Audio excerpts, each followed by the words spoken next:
Hello, നമ്മൾ BEGC 109 romantic ലിറ്ററേച്ചറിലെ 4th ബ്ലോക്കായ Mary ഷെല്ലിയുടെ ആ ഒരു സെക്ഷനാണ് പറയാൻ പോകുന്നത്.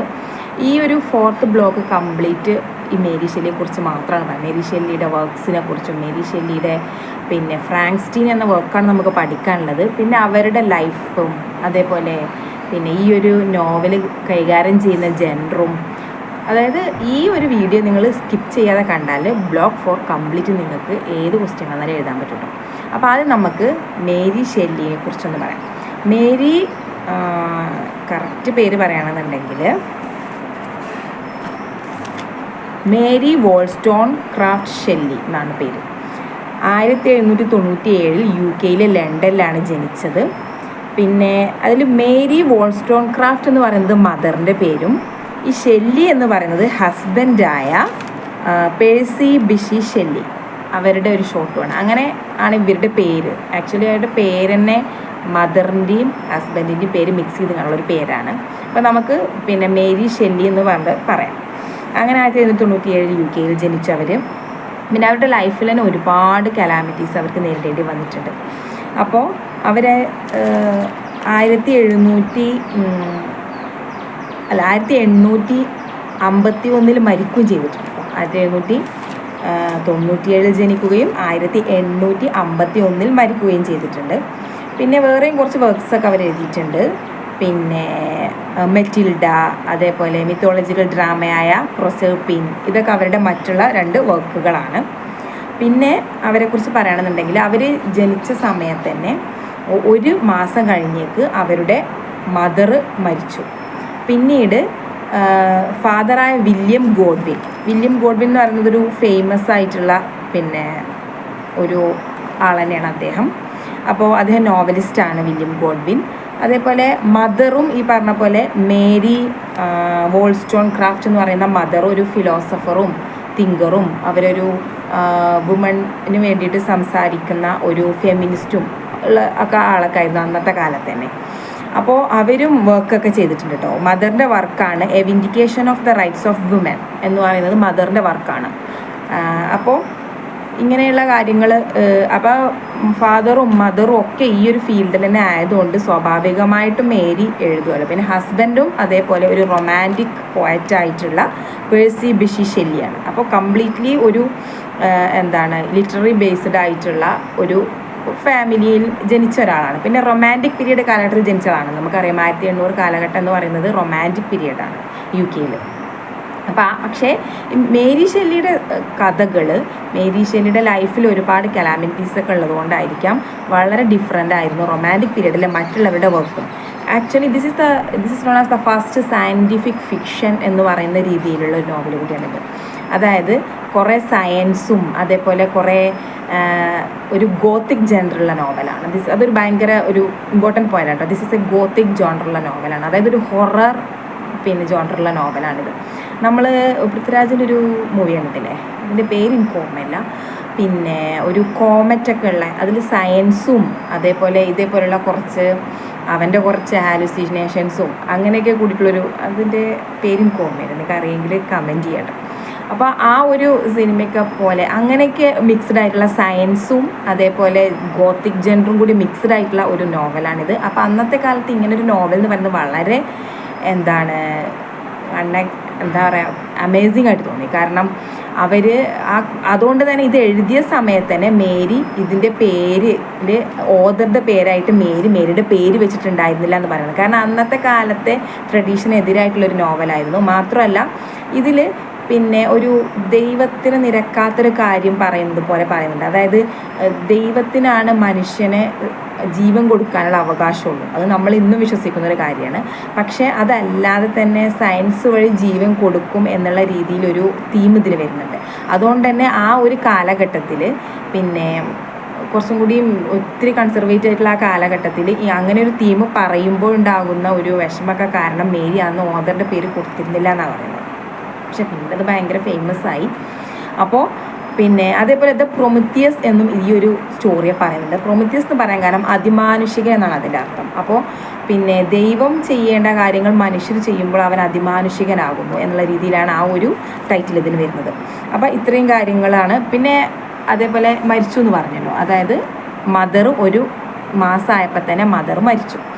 അപ്പോൾ എന്ത് ചെയ്തു, പിന്നെ എന്താണ് ഫാദർ രണ്ടാമത് കല്യാണം കഴിച്ചു. അപ്പോൾ സ്റ്റെപ്പ് മദർ ആസ് യൂഷ്വൽ നമ്മൾ ക്ലീഷേ സ്റ്റോറീസ് പറയുന്ന പോലെ തന്നെ സ്റ്റെപ്പ് മദർ വല്ലാണ്ട് മേരിയെ ഉപദ്രവിക്കാൻ തുടങ്ങി. മറ്റുള്ള സ്റ്റെപ്പ് മദറിൻ്റെ ചിൽഡ്രൻസിലായിരിക്കും പിന്നെ ഫോക്കസ് ഉണ്ടാവുക. അപ്പോൾ മേരി അവർ അവോയ്ഡ് ചെയ്യാൻ തുടങ്ങി. അപ്പോൾ മേരി ഭയങ്കരമായിട്ട് സഫർ ചെയ്തു. അങ്ങനെ ഒരുപാട് ബുദ്ധിമുട്ടുകളൊക്കെ അനുഭവിച്ച് മേരി പിന്നെയാണ് പിന്നെ ഈ പേഴ്സി ബിഷി ഷെല്ലിയുമായിട്ടുള്ള ഒരു ലവും അവരുമായിട്ടുള്ളൊരു മാരേജൊക്കെ ഉണ്ടാകുന്നത്. അപ്പോൾ അതിന് ആദ്യത്തെ 3 കുട്ടികൾ അവർ മരിച്ചു. അങ്ങനെ വരുന്നുണ്ട്. അതായത് മേരിയുടെ 3 മക്കൾ പിന്നെ മരിച്ചു. പിന്നെ 1922 ഹസ്ബൻഡ് മരിച്ചു. അപ്പോൾ അങ്ങനെ ഭയങ്കരമായിട്ട് ഡിപ്രഷനിലും ബുദ്ധിമുട്ടുകളിലൊക്കെ മേരി വീഴാൻ തുടങ്ങി. അങ്ങനെ ഒരു വരുമാനത്തിന് വേണ്ടിയാണ് മേരി പിന്നീട് എഴുതാൻ തുടങ്ങിയെന്നാണ് പറഞ്ഞത്. പിന്നെ ഈ ഒരു സ്റ്റോറി എഴുതാൻ, ഇത് ഒരു ഫസ്റ്റ് സ്റ്റോറിയാണ് മേരിയുടെ. അപ്പോൾ ഇത് എഴുതാനുള്ള പ്രധാനപ്പെട്ട കാര്യം എന്ന് പറയുന്നത്, അവർ ജനീവയിൽ ഹസ്ബൻഡൊക്കെ മരിക്കുന്നതിന് മുമ്പ് മേരിയും ഹസ്ബൻഡും പിന്നെ വേറെ 2 പേരും ഒരു വെക്കേഷന് പോയ സമയത്ത്, അങ്ങനെ ഭയങ്കര മഴയൊക്കെ ആയ സമയത്ത് അവർക്ക് പുറത്ത് എവിടെ ഔട്ടിങ്ങിന് പോകാതെ വീട്ടിൽ, അതായത് ഒരു റൂമിൽ തന്നെ ഇരുന്ന് അവരൊരുപാട് സംസാരിച്ച് കഥകളൊക്കെ പറഞ്ഞ്, അവരെല്ലാവരും ആ ഒരു ബാക്ക്ഗ്രൗണ്ടുള്ളവരായതുകൊണ്ട് അങ്ങനെ കഥകളൊക്കെ പറഞ്ഞിരിക്കുന്ന സമയത്ത് അവർ ജസ്റ്റ് ഒരു എന്താണ് പരസ്പരം ഒരു ബെറ്റ് പോലെ വെച്ച്, നമുക്ക് ഇവിടുന്ന് പോകുന്നതിന് മുമ്പ് എല്ലാവരും ഓരോ സ്റ്റോറികൾ എഴുതണം, അതും ഹൊറർ സ്റ്റോറികൾ എഴുതണം എന്ന് പറയാണ്ട് ഒരു ബെറ്റൊക്കെ വെച്ചു. അങ്ങനെയാണ് ഈ ഒരു സ്റ്റോറി എഴുതുന്നത് എന്നാണ് പറയുന്നത്. അപ്പം അങ്ങനെ ആ ഒരു എന്താണ് ത്രെഡ് അങ്ങനെയാണ് കിട്ടുന്നത്. പിന്നെ 1818 ഇത് പബ്ലിഷ് ചെയ്യുന്നത്. അങ്ങനെ ഇതിനൊരു ഡ്രീമിൽ ആണ് ഇതിൻ്റെ ഒരു ത്രെഡ് കിട്ടുന്നത് എന്നാണ് പറയുന്നത് മേരിക്ക്. പിന്നെ ഞാൻ പറഞ്ഞു ട്രഡീഷണൽ അല്ലാത്തത് കൊണ്ട് തന്നെ ഇതിൻ്റെ പേര് വെക്കാനൊരു പേടി ഉണ്ടായിരുന്നു. പിന്നെ അപ്പോൾ ഇനി നമുക്ക് ഇതിൻ്റെ ക്യാരക്ടേഴ്സിനെ ഒന്ന് പരിചയപ്പെടാം. അതാണ് ഫസ്റ്റായിട്ട് നമ്മൾ നോക്കേണ്ടത്, ക്യാരക്ടേഴ്സിനാണ്. പക്ഷേ അതിന് മുമ്പ് ഈ സ്റ്റോറിയിൽ പ്രധാനപ്പെട്ടുള്ള പോയിൻറ്റ്സ് ആയിട്ടുള്ളതാണ്, ഇതൊരു ഗോത്തിക് ജനറിലുള്ള അതേപോലെ സയൻസ് ഫിക്ഷൻ മിക്സ് ചെയ്തിട്ടുള്ള ഒരു നോവലാണ് എന്നുള്ളത് വളരെ ഇമ്പോർട്ടൻ്റ് ആയിട്ടുള്ളൊരു പോയിൻ്റാണ്. പിന്നെ അതേപോലെ പ്രൊമിത്തിയസ് എന്ന് പേര് വരാൻ കാരണം ഇതിൽ ദൈവത്തെ ക്രിട്ടിസൈസ് ചെയ്യുന്ന രീതിയിലുള്ള നറേഷൻ വരുന്നത് കൊണ്ടാണ് എന്നുള്ളതൊരു ഇമ്പോർട്ടൻറ്റ് നോവലാണ്. പിന്നെ ഇതൊരു എപ്പിസ്റ്റോളറി നോവലാണ്. അതായത് നമ്മൾ ഡിഫറെൻറ്റ് ടൈപ്പ് ഓഫ് നോവൽസിനെ കുറിച്ച് നമ്മൾ പറഞ്ഞിട്ടുണ്ട്. അതിലൊന്നാണ് ഗോത്തിക് ജെൻഡർ, അതേപോലെ ട്രാവൽസ് ജെൻഡറാക്കിയിട്ടുള്ള പിന്നെ അഡ്വഞ്ചറസ് ഉള്ള അങ്ങനെ ഒരു ജെൻഡർ വേറെ ഉണ്ട്. അങ്ങനെ പല ജെൻഡറുണ്ട്. അപ്പോൾ ഇതിൽ എപ്പിസ്റ്റോളറി എന്ന് പറയാൻ കാരണം നമുക്കറിയാം ലെറ്റർ രൂപത്തിലുള്ള ഒരു സ്റ്റോറിയാണിത്. അതായത് ഒരാൾ മറ്റൊരാൾക്ക് കത്തെഴുതുന്ന രീതിയിലുള്ളൊരു സ്റ്റോറി. പിന്നെ അതേപോലെ ദിസ് ഈസ് എ ഫ്രെയിം നറേറ്റീവാണ്. അതായത് ഒരു സ്റ്റോറിക്കുള്ളിൽ മറ്റൊരു സ്റ്റോറി പറയുന്ന ഒരു നറേറ്റീവാണ്. അതായത് ഇതിൽ പ്രധാനപ്പെട്ട ഒരു ക്യാരക്ടറാണ് പിന്നെ റോബർട്ട് വാൾട്ടൺ എന്ന് പറയുന്ന ഒരു സീ എക്സ്പ്ലോറർ. അയാൾ ഷിപ്പിലിരുന്നുകൊണ്ട് തൻ്റെ UK സിസ്റ്ററിന് കഥ എഴുതുകയാണ്. അതായത് അയാൾക്ക് ഷിപ്പിലുണ്ടായ ഒരു അനുഭവത്തെക്കുറിച്ചുള്ള കഥ എഴുതുകയാണ്. അപ്പോൾ അതാണ് ഒരു സ്റ്റോറിക്കുള്ളിൽ മറ്റൊരു സ്റ്റോറി എന്ന് പറയുന്നത്. അപ്പോൾ ആ സ്റ്റോറിയിലൂടെയാണ് ഈ ഒരു നറേഷൻ വരുന്നത്. അദ്ദേഹം റഷ്യയിൽ നിന്ന് പസഫിക് ഓഷ്യനിലേക്ക് ആർട്ടിക് ഓഷ്യൻ വഴി ഒരു പാസേജ് കണ്ടുപിടിക്കാനുള്ള തയ്യാറെടുപ്പിലാണ്. അങ്ങനെ അവർ സംഘമായി ട്രാവൽ ചെയ്യുമ്പോൾ അവർക്ക് പിന്നെ അവരുടെ ഷിപ്പ് ഒരു ഐസ്ബർഗിൽ ഇങ്ങനെ നിൽക്കുന്ന സമയത്ത് പെട്ടെന്ന് ഒരു പറ്റ അവശയായ എക്സോസ്റ്റഡ് ആയിട്ടുള്ള ഒരു മെലിഞ്ഞുണങ്ങിയ ഒരു ശരീരം അവർക്ക് ഇങ്ങനെ കാണാൻ പറ്റുകയും അവർ ആ ഒരു ശരീരത്തെ അയാളെ രക്ഷിക്കുകയും അപ്പോൾ അയാൾക്ക് ജീവനുണ്ടെന്ന് മനസ്സിലാക്കുകയും പിന്നെ അയാൾക്ക് ഒരുപാട് പരിചരണങ്ങളൊക്കെ കൊടുത്ത് ആ ഒരു മനുഷ്യനാണ് he's the protagonist of our story. അതാണ് പിന്നെ ഫ്രാങ്ക്സ്റ്റീൻ എന്ന് പറയുന്ന ഈ മനുഷ്യൻ, വിക്ടർ ഫ്രാങ്ക്സ്റ്റീൻ. അയാളാണ് പ്രോട്ടോഗണിസ്റ്റ് ഓഫ് ദ സ്റ്റോറി എന്ന് പറയുന്നത്. അദ്ദേഹം സയൻറ്റിസ്റ്റാണ്. അതേപോലെ അദ്ദേഹം പറയുന്ന സ്റ്റോറി പിന്നീട് റോബർട്ട് വാൾട്ടൺ ഒരു ലെറ്റർ രൂപത്തിൽ UK സിസ്റ്ററിന് എഴുതുക. അതാണ് ഇതിൻ്റെ സ്റ്റോറിയുടെ ഒരു ഫ്രെയിമായിട്ട് വരുന്നത്. അപ്പോൾ അദ്ദേഹം പറയുന്ന സ്റ്റോറി എന്താണെന്നുള്ളത് നമുക്ക് കേൾക്കാം. പിന്നെ ഇതിൽ കുറച്ച് ക്യാരക്ടേഴ്സ് തന്നെ ഉള്ളൂ, അധികം ക്യാരക്ടേഴ്സൊന്നുമില്ല. അപ്പോൾ ഈ പറഞ്ഞ പോലെ റോബർട്ട് വാൾട്ടൺ എന്ന് പറയുന്ന മൂപ്പരാണ് എക്സ്പ്ലോറർ ആയിട്ടുള്ളത്. പിന്നെ Victor Frankenstein, he's the protagonist. പിന്നെ വരുന്നത് ഈ ഫ്രാങ്ക്സ്റ്റീനിൻ്റെ ഒരു ഫാദർ, പേര് Alphonse. Is a good hearted man. അദ്ദേഹം മക്കൾക്ക് വേണ്ടി ജീവിച്ച് അങ്ങനെ കുടുംബത്തിന് വേണ്ടി ജീവിക്കുന്ന ഒരു മനുഷ്യൻ. പിന്നെ കാരളിൻ എന്ന് പറയുന്നത് മദറാണ് ഫ്രാങ്ക്സ്റ്റീൻ്റെ. പിന്നെ വില്യം ബ്രദറാണ് ഫ്രാങ്ക്സ്റ്റീൻ്റെ. പിന്നെ ഫ്രണ്ട് ഹെൻറി ക്ലൈൻബർ, അദ്ദേഹത്തെ ഒരുപാട് ഹെൽപ്പ് ചെയ്യുന്ന, അദ്ദേഹത്തിന് ഒരുപാട് ബുദ്ധിമുട്ടുകളിലൊക്കെ എപ്പോഴും കൂടെ ഉണ്ടാകുന്ന സുഹൃത്താണ് ഹെൻറി ക്ലൈൻബർ എന്ന് പറയുന്നത്. പിന്നെ ഗേൾ ഫ്രണ്ട് എലിസബത്ത്. പിന്നെ ഇവരുടെ വീട്ടിലൊരു വേലക്കാരുണ്ട്, അതാണ് ജസ്റ്റിൻ മോട്ടിറ്റ്സ് എന്ന് പറയുന്നത്. അത് ഈ കുട്ടികളൊക്കെ ഉണ്ടായപ്പോൾ, അതായത് പിന്നെ വിക്ടറിൻ്റെ ബ്രദർ വില്യമൊക്കെ ഉണ്ടായപ്പോൾ ഇവരുടെ ഫാദറായിട്ടുള്ള അൽഫോൺസും കാരളിനായ മദറും പിന്നെ ഇവരെയൊക്കെ നോക്കാൻ വേണ്ടിയിട്ട് വീട്ടിലേക്ക് കൊണ്ടുവരുന്ന ഒരു ദത്തെടുക്കുന്ന എന്ന് പറയുന്ന അങ്ങനെ ഒരു വളരെ ലവിങ് ആയിട്ടുള്ള ഒരു പിന്നെ ക്യാരക്ടറാണ് ജസ്റ്റിൻ മോട്ടിറ്റ്സ് എന്ന് പറയുന്ന വേലക്കാരി. ഇവരെ നോക്കാൻ വേണ്ടി വരുന്ന ഒരു മെയ്ഡാണ് ജസ്റ്റിൻ. പിന്നെ എലിസബത്ത് എന്ന് പറയുന്നത് പിന്നെ അത്ര വലിയ ക്യാരക്ടറൊന്നുമല്ല, എന്നാലും വിക്ടർ ഫ്രാങ്ക്സ്റ്റീൻ്റെ ഗേൾ ഫ്രണ്ടാണ്. അപ്പോൾ ഇത്രയും പേരാണ് ഇതിലുള്ളത്. പിന്നെ ഇതിലെ പിന്നെ ഇമ്പോർട്ടൻ്റ് ആയിട്ടുള്ള ഒരു ക്യാരക്ടർ വില്ലൻ ക്യാരക്ടറാണ് മോൺസ്റ്റർ. വില്ലൻ എന്ന് പറയാൻ പറ്റില്ല, പക്ഷേ സാഹചര്യങ്ങൾ കൊണ്ട് വില്ലനായി പോകുന്ന ഒരു ക്യാരക്ടർ മോൺസ്റ്ററാണ്. ആക്ച്വലി ദിസ് ഈസ് ഭയങ്കര നല്ലൊരു സ്റ്റോറിയാണ് കേട്ടോ.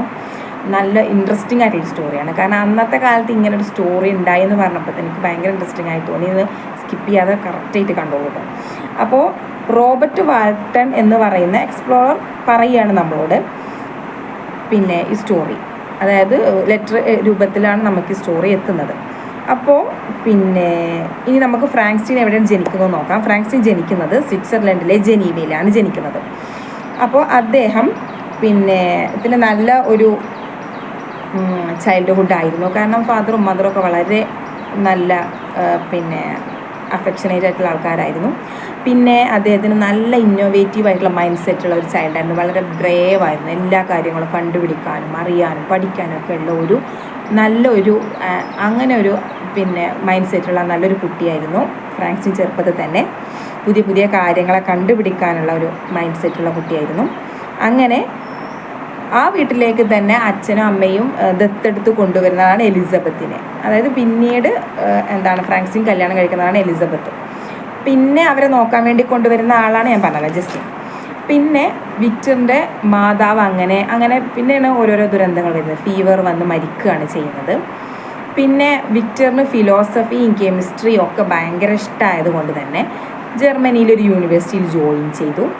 അവിടെ ക്രിസ് വേൾഡ്മാൻ എന്ന് പറയുന്ന 2 ലെക്ചേഴ്സ് ഉണ്ടാവും. അവർ ഭയങ്കരമായിട്ട് പിന്നെ ഇവൻ്റെ കഴിവും ബുദ്ധിയൊക്കെ മനസ്സിലാക്കി അവനെ നന്നായിട്ട് മോട്ടിവേറ്റ് ചെയ്ത് കൊണ്ടുവരുന്ന 2 ലെക്ചേഴ്സാണ്. അവരിതിൽ പ്രത്യേകം എടുത്ത് പറയുന്നുണ്ട്. പിന്നെ അവർ അങ്ങനെ നല്ല രീതിയിൽ എല്ലാത്തിലും മുന്നേറി ജയിച്ച് ഇങ്ങനെ മുന്നോട്ട് പോകുന്ന ഒരു സമയത്ത്, നല്ല യങ് ആയിട്ടുള്ളൊരു സമയമാണ്. ആ സമയത്ത് പിന്നെ ഈ യൂണിവേഴ്സിറ്റിയിൽ റിസർച്ചിങ്ങിലൊക്കെ ഭയങ്കര മിടുക്കനായിട്ടുള്ള ഫ്രാങ്ക്സ്റ്റീൻ എന്ത് ചെയ്യും, അവനൊരാഗ്രഹം തോന്നും. മരിച്ച ശവശരീരങ്ങളെ കൂട്ടി യോജിപ്പിച്ചതിന് ശേഷം അതിന് ജീവൻ കൊടുക്കണം എന്നുള്ളൊരു ആഗ്രഹം അവന് തോന്നും. അങ്ങനെ ഒരു ആഗ്രഹം തോന്നി, അങ്ങനെ ഒരു പരീക്ഷണം തോന്നിയ സമയത്ത് അവൻ്റെ പിന്നെ ലെക്ചറായിട്ടുള്ള വാൾട്ട്മാൻ ആ സമയത്ത് അവന് ചെറിയ രീതിയിലൊരു ഉപദേശം കൊടുക്കുന്നുണ്ട്. കാരണം അത് ഇത്തിരി, അതായത് അന്നത്തെ ഓർത്തഡോക്സ് മൈൻഡ് സെറ്റിലുള്ള ഒരു ആൾക്കാർ ജീവിച്ചിരുന്നൊരു കാലഘട്ടമാണല്ലോ. അപ്പോൾ ആ ഒരു കാലഘട്ടത്തിൽ അങ്ങനെ ദൈവത്തെ വെല്ലുവിളിക്കുന്ന രീതിയിലുള്ള പരീക്ഷണങ്ങൾ വേണ്ട എന്ന രീതിയിലൊരു പിന്നെ മുന്നറിയിപ്പ് എന്ന രീതിയിൽ സ്റ്റുഡൻറ്റിനോട് അന്ന് കൊടുത്തിരുന്നു. പക്ഷെ അതൊന്നും കാര്യമാക്കാതെ പിന്നെ ഫ്രാങ്ക്സ്റ്റീൻ പിന്നെ അത് കണ്ടുപിടിക്കാൻ പറ്റിയ അത് വലിയൊരു സംഭവമായിരിക്കുമല്ലോ. അപ്പോൾ അദ്ദേഹം അതിന് വേണ്ടിയിട്ട് 100% ഡെഡിക്കേറ്റഡ് ആയിട്ട് ബാക്കി എല്ലാ കാര്യങ്ങളും മാറ്റിവെച്ച് അതിൽ തന്നെ ഫോക്കസ് ചെയ്തുകൊണ്ട് അദ്ദേഹം ഇരുന്നു. അങ്ങനെ കെമിസ്ട്രിയും ഇലക്ട്രിസിറ്റിയും ആൽക്കെമിയും ഒക്കെ ഉപയോഗിച്ച് നല്ല ഇടിയും മഴയുള്ള രാത്രി ശക്തമായ ലൈറ്റനിങ് ഉണ്ടായപ്പോൾ അവൻ്റെ പരീക്ഷണത്തിന് വേണ്ടിയിട്ട് ഉള്ള ആ ഒരു വസ്തുവിന് പെട്ടെന്ന് ജീവൻ വെക്കുകയാണ്. അങ്ങനെ മരിച്ച ശവശരീരങ്ങൾക്ക് മരിച്ച ശവശരീരങ്ങൾക്കല്ല കേട്ടോ, ഒരു മനുഷ്യൻ്റെ പല പാർട്സ് ചിന്നിച്ചിതറി കിടക്കായിരുന്നു. അതിനെ ഒരേ രീതിയിൽ വെച്ചിട്ട് ആ ഒരു ശരീരത്തിന് ജീവൻ കൊടുത്തു. അങ്ങനെയാണ് ചെയ്യുന്നത്. അപ്പോൾ ലൈഫ് വന്നപ്പോഴാണ് പ്രശ്നമായത്. വിക്ടർ ആകെ ഭയന്ന് വിറച്ച് പേടിച്ചോടിപ്പോയി. കാരണം അത്രയും ഭീമനായൊരു മോൺസ്റ്ററാണ് ഉണ്ടായത്. അപ്പോൾ വിക്ടറാണ് ഈ ഒരു മോൺസ്റ്ററിൻ്റെ ക്രിയേറ്റർ. അപ്പോൾ ആ ഒരു സമയത്ത് ഭയങ്കരമായിട്ട് പേടി കാരണം പിന്നെ എന്താണ് ഓടി പിന്നെ വിക്ടർ അവിടെ നിന്നും. എന്നിട്ട് പിന്നെ ഒരു നോർമലായി ഒരു സമയത്ത് അദ്ദേഹം തിരിച്ചു വരികയും പിന്നെ ആ ഒരു സ്ഥലത്ത് നോക്കുമ്പോൾ എന്താണ് കംപ്ലീറ്റ്ലി പിന്നെ ആ കാണാനില്ല മോൺസ്റ്റർ അവിടെ നിന്ന് പോയിട്ടുണ്ട്. അപ്പോൾ ആ ഒരു പേടിയും അത്രയും കാലത്തെ ആ ഒരു എന്താണ് വർക്കിൻ്റെ ക്ഷീണമൊക്കെ കാരണം അദ്ദേഹത്തിന് ഭയങ്കരമായിട്ട് പനി പിടിച്ചു. ആ സമയത്ത് അദ്ദേഹത്തിൻ്റെ ഫ്രണ്ടായിട്ടുള്ള അദ്ദേഹത്തെ നന്നായിട്ട് ഹെൻറി ക്ലൈൻബർ അദ്ദേഹം നന്നായിട്ട് ശുശ്രൂഷിച്ചു. അങ്ങനെ അദ്ദേഹം അതിൽ നിന്നൊക്കെ റിക്കവറായി വന്നു. പക്ഷേ എന്താ സംഭവിച്ചെന്നാൽ മോൺസ്റ്റർ ഈ സമയത്ത് പിന്നെ പല സ്ഥലങ്ങളിൽ പിന്നെ അതായത് മോൺസ്റ്റർ ഒരിക്കലും അയാളങ്ങനെ അയാളുടെ ഒരു എന്താ പറയുക ബാഡ് ലക്കാണ് ആക്ച്വലി അങ്ങനെ ഒരു ജീവിതം അയാൾക്ക് കിട്ടിയത്. അപ്പോൾ അദ്ദേഹം അങ്ങനെ അലഞ്ഞു നടക്കുകയാണ്, ഒരു ഗതിയില്ലാതെ അലഞ്ഞു നടക്കുകയാണ്. അദ്ദേഹത്തിന് ഒരു മോശം മൈൻഡ് സെറ്റാണെന്ന് പറയാൻ പറ്റില്ല. പിന്നെ അങ്ങനെ നടക്കുന്ന സമയത്ത് പിന്നെ വിക്ടറിൻ്റെ ഫാദറിൻ്റെ ഒരു ലെറ്റർ കിട്ടി വിക്ടറിന്.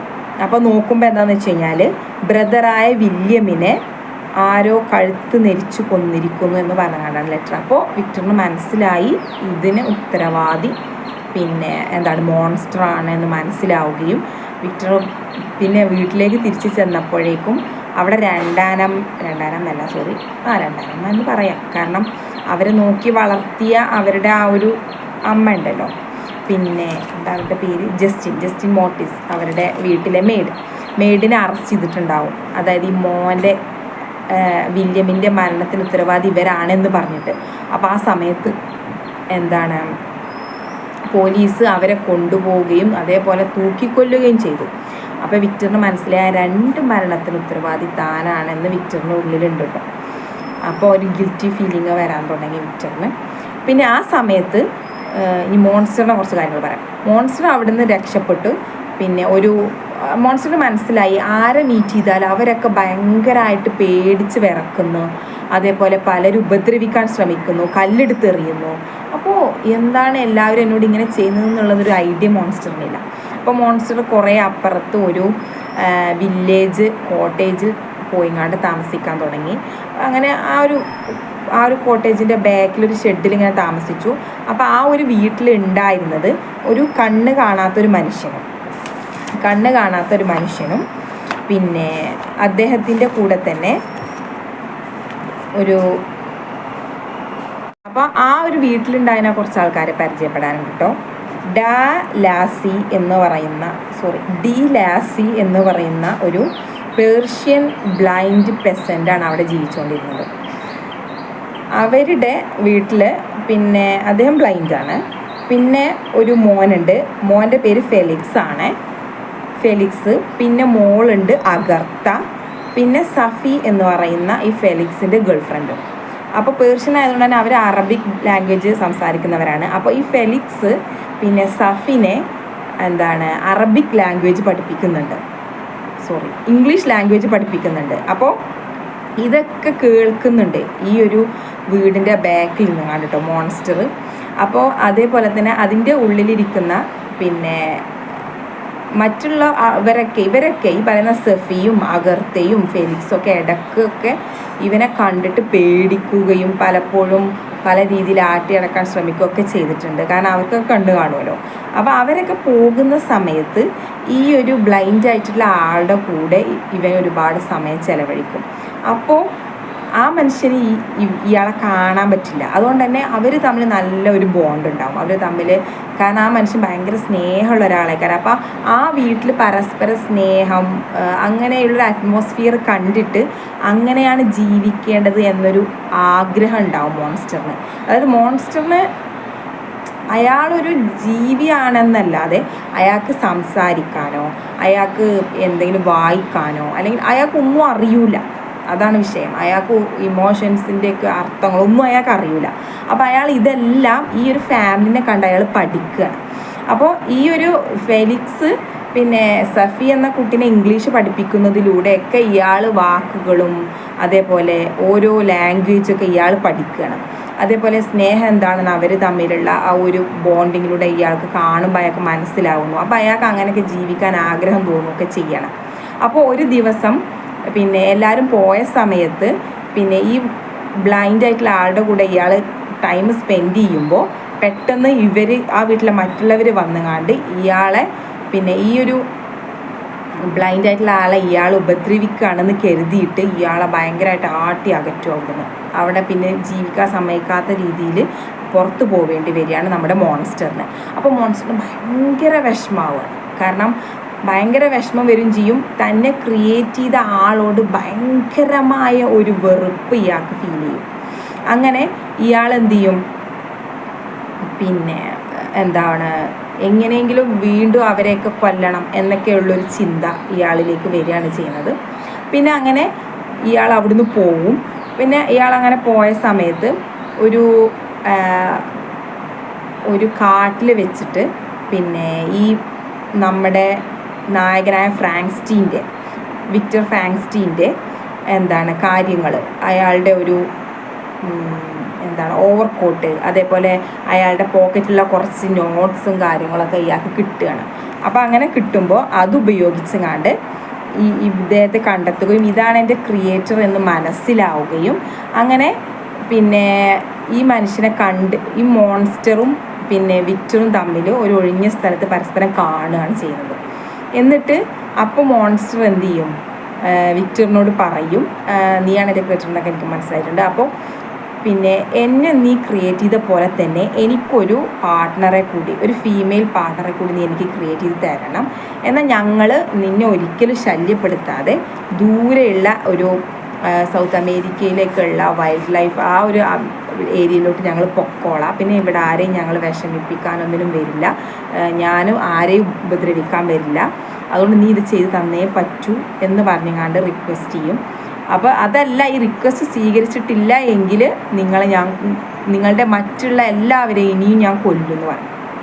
അപ്പോൾ വേറൊരു നിവൃത്തിയില്ലായിട്ട് പിന്നെ വിക്ടർ ചെന്നുകാണ്ട് കാര്യങ്ങളൊക്കെ ഫ്രണ്ടായ ഹെൻറി ക്ലെൻഗറിനോട് കൂടി പറയും.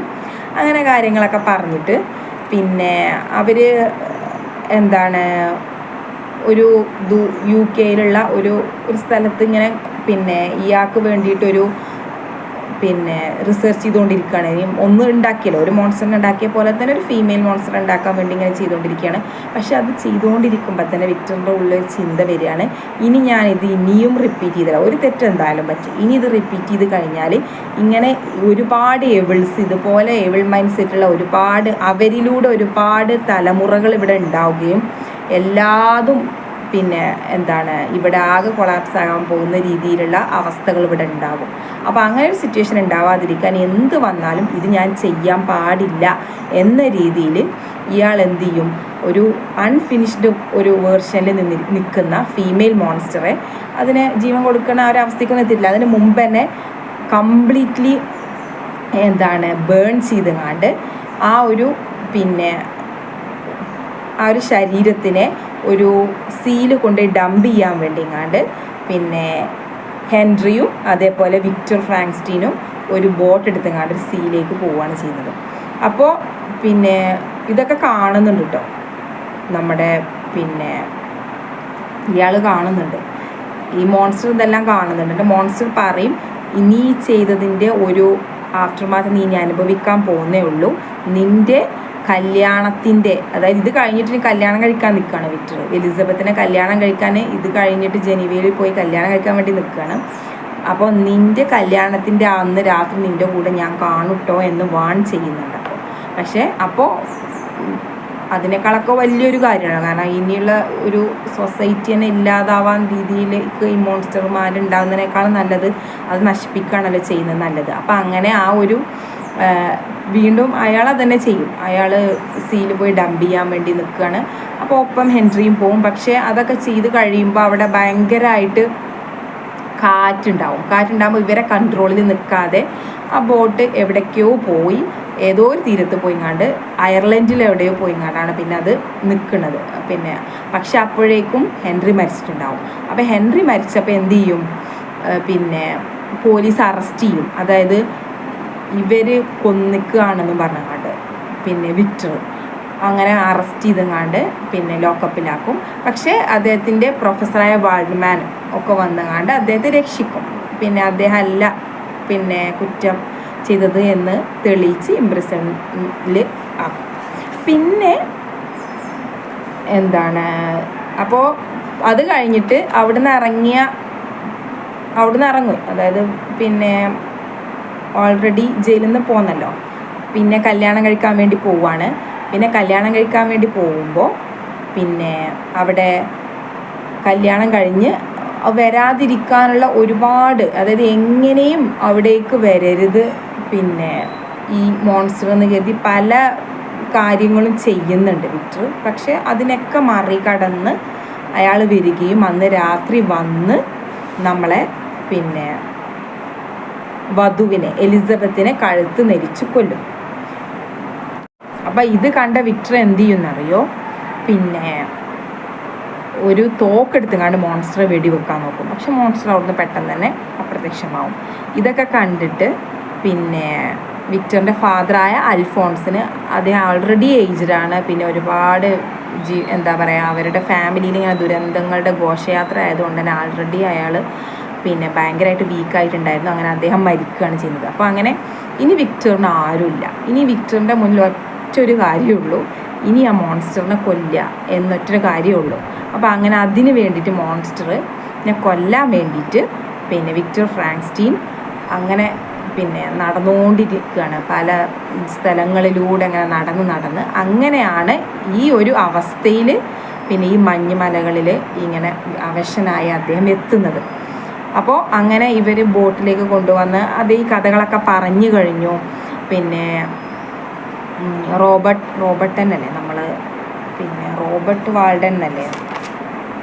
റോബർട്ട് വാൾഡൻ പിന്നെ അദ്ദേഹത്തിൻ്റെ സിസ്റ്ററിന് എഴുതുന്ന ലെറ്ററിലൂടെയാണ് നമ്മളോട് ഈ കഥ വിവരിക്കുന്നത്. അപ്പോൾ പിന്നെ അദ്ദേഹം എഴുതിയിട്ടുള്ളത്, അദ്ദേഹം വീണ്ടും വീക്കായി, കഥയൊക്കെ പറഞ്ഞു കഴിഞ്ഞിട്ട് വീണ്ടും വീക്കായി, പിന്നെ അദ്ദേഹം മരിക്കുകയാണ് കേട്ടോ ചെയ്യുന്നത്.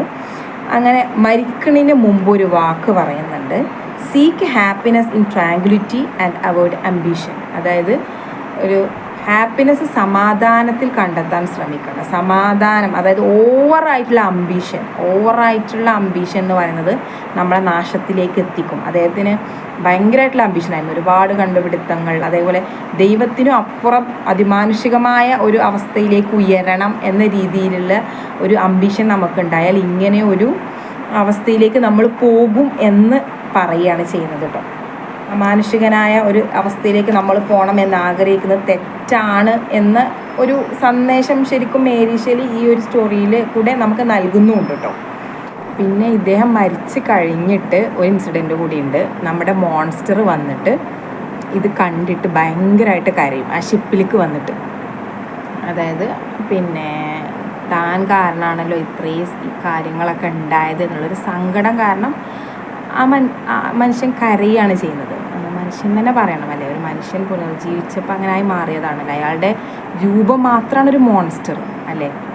പിന്നെ അതിനു മുമ്പ് ഞാനൊരു ഇൻസിഡൻറ്റ് വിട്ടുപോയിരുന്നു കേട്ടോ. കാരണം ഈ ഒരു പൂളിൽ നിൽക്കുന്ന സമയത്ത്, അതായത് നമ്മളെ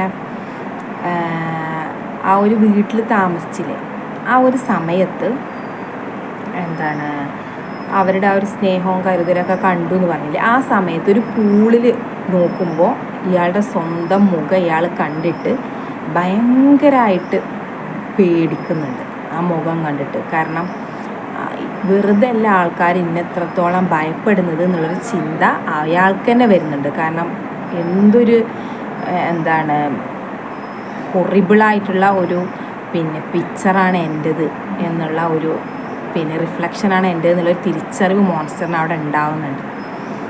അപ്പോൾ തന്നെ അദ്ദേഹത്തിന് മനസ്സിലാവുന്നുണ്ട്, അതായത് ഞാനൊരു മനുഷ്യനാണെന്നൊരു ചിന്ത ഉള്ളിലുണ്ടെങ്കിൽ പോലും ഇങ്ങനെയൊക്കെയുള്ള രൂപവും കാര്യമൊക്കെ ഉള്ളതുകൊണ്ടാണ് മറ്റുള്ളവരെന്നെ വെറുക്കുന്നതെന്നുള്ള തിരിച്ചറിവൊക്കെ അദ്ദേഹത്തിന് ഉണ്ടാവുന്നതൊക്കെ ആ ഒരു സമയത്താണ് കേട്ടോ.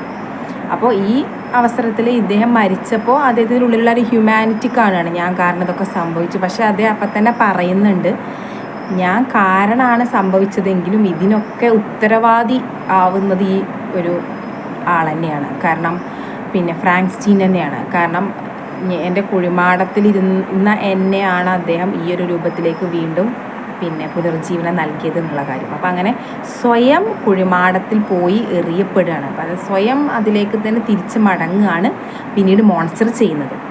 അപ്പോൾ this is the wonderful story. I think this is one of the best story I have ever listened. നല്ലൊരു സ്റ്റോറി ആയിരുന്നു. ഓക്കെ, അപ്പോൾ ഇനി നമുക്ക് ബ്ലോഗ് ഫസ്റ്റ് ഇതേപോലെ നറേറ്റ് ചെയ്യാം. നിങ്ങളെല്ലാവരും കാണും, അതേപോലെ അഭിപ്രായങ്ങൾ പറയണം, കമൻസ് പറയണം കേട്ടോ. ഓക്കെ, ലൈക്ക് അടിക്കുക. Thank you.